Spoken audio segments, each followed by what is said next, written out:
Yes, good morning, students. I am Dr. Gopal Krishnamukho. Yesterday, we were discussing about market signaling of Michael Spence. I continue the same thing because yesterday we just explained the basics, assumptions, and basic model, and today we are going to discuss about the equilibrium in this particular market. According to Spence, equilibrium will occur in the form of the available market data. On the basis of the above market data, the equilibrium is explained under, as I yesterday explained about, say, education cost as well as the salary they are going to ready to offer, because education cost, if it is 60,000 for group 1 type of job seekers, and it is half of that particular the cost, that is 30,000 for the intelligent or high degree efficient job seekers. And at the same time, I said how much amount of salary they are ready to offer. It was explained that 50,000 for the group 1 and 1 lakh for the group 2, those who are intelligent.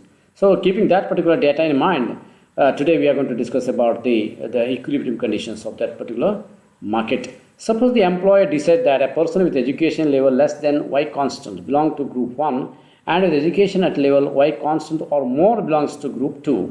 The level of education Y constant chosen by the employer is arbitrary. Here the level of education is taken here for arbitrary. It is not 100% in say particular degree as such.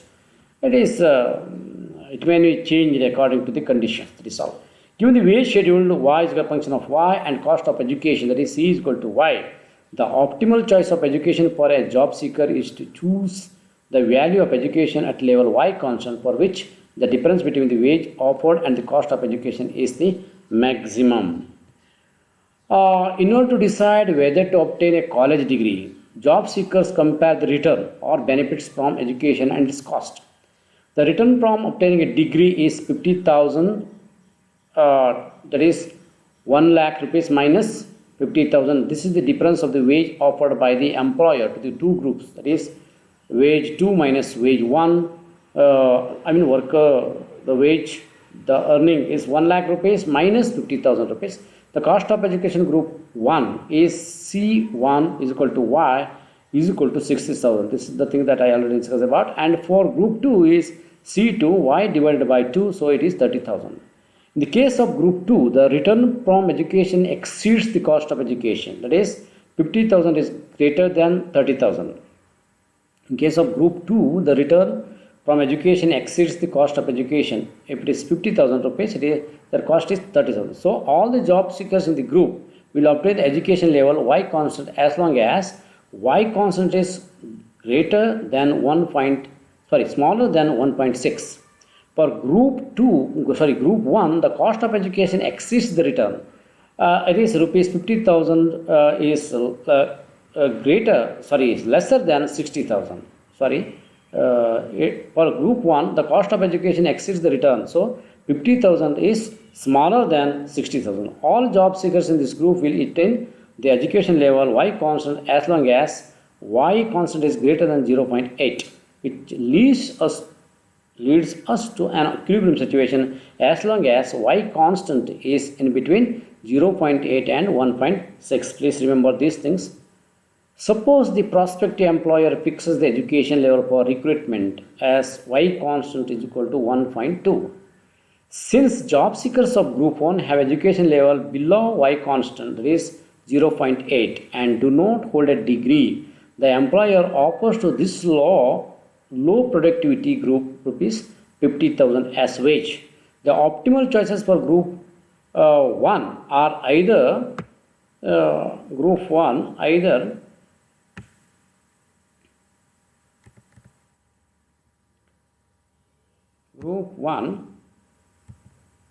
either to choose no education at all, that is Y is equal to 0, or to choose exactly Y constant. Okay, they cannot choose the level of Y constant because the cost of education is 60,000.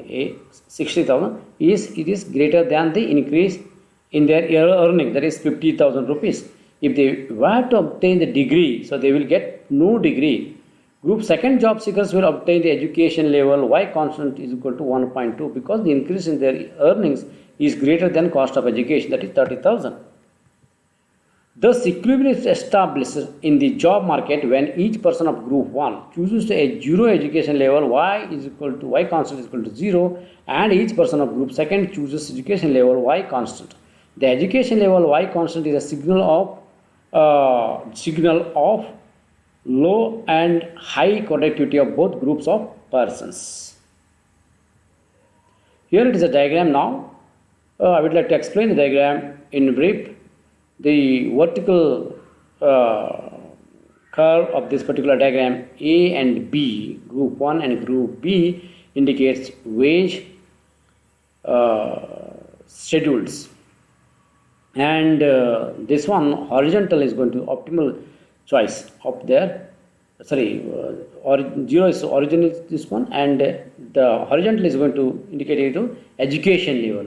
So this explanation that I will make in brief. Of course, I already said the vertical axis measures the wage schedule offered within, say for example, wage rate 1 is equal to 50,000 and wage rate 2 is equal to 1 lakh. The horizontal axis, as I said, education level, that is y is constant. C1 is equal to y is the cost of education curve of 1, and this one C1 C1 is equal to y is equal to cost of education of group 1, and C2 is equal to y divided by 2 is going to indicate the education cost of group 2 types of job seekers. Okay.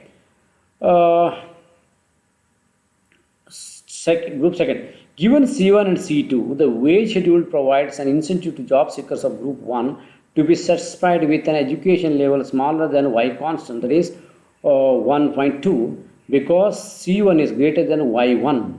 Therefore, the optimal choice for them is not have a degree, that is y is equal to 0, as shown in panel A of the figure.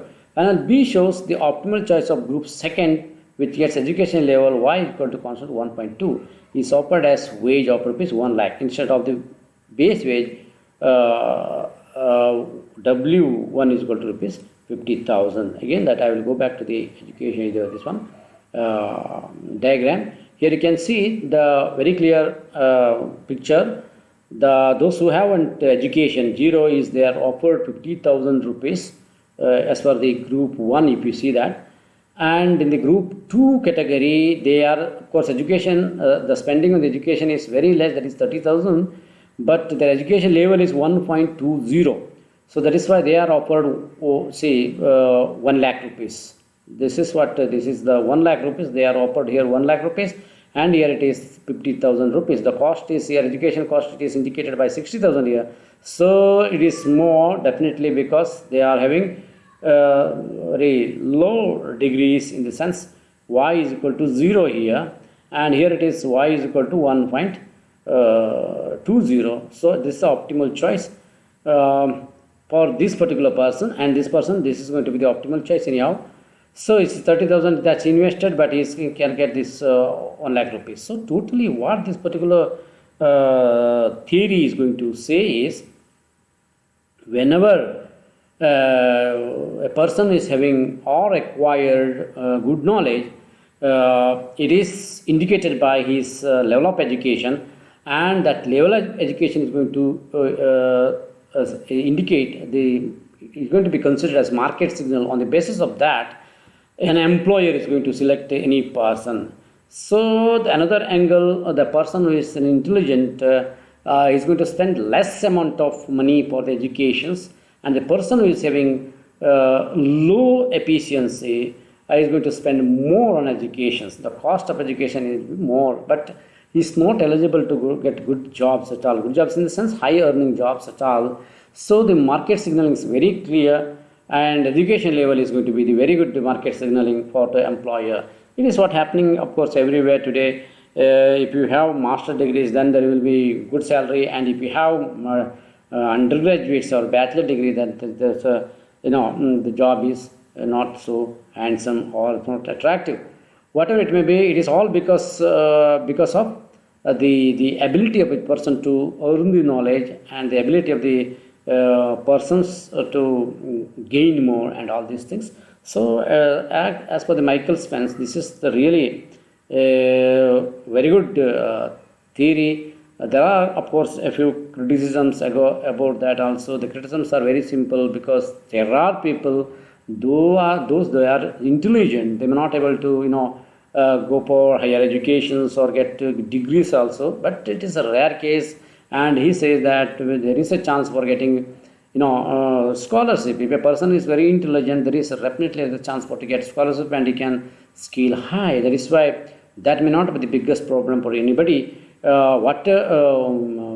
That is why he says market signaling should be decided on the basis of the education qualifications. So a few reference that you can take, there is Advanced Economics Theory by M.L. Jingen and Advanced Economic Theory H.L. Ahuja, and any advanced books that you can refer, of course, so that is also, and some internet sources also available for that, and you can refer that one also. So you can understand this particular concept even better. Thank you, students. I hope that you understand the things. Otherwise, if you not understood these things, you can contact me and try to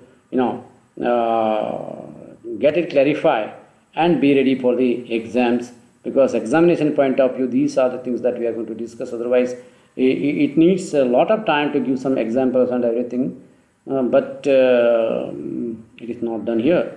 Okay, thank you students, thank you for hearing me. See you in the next class.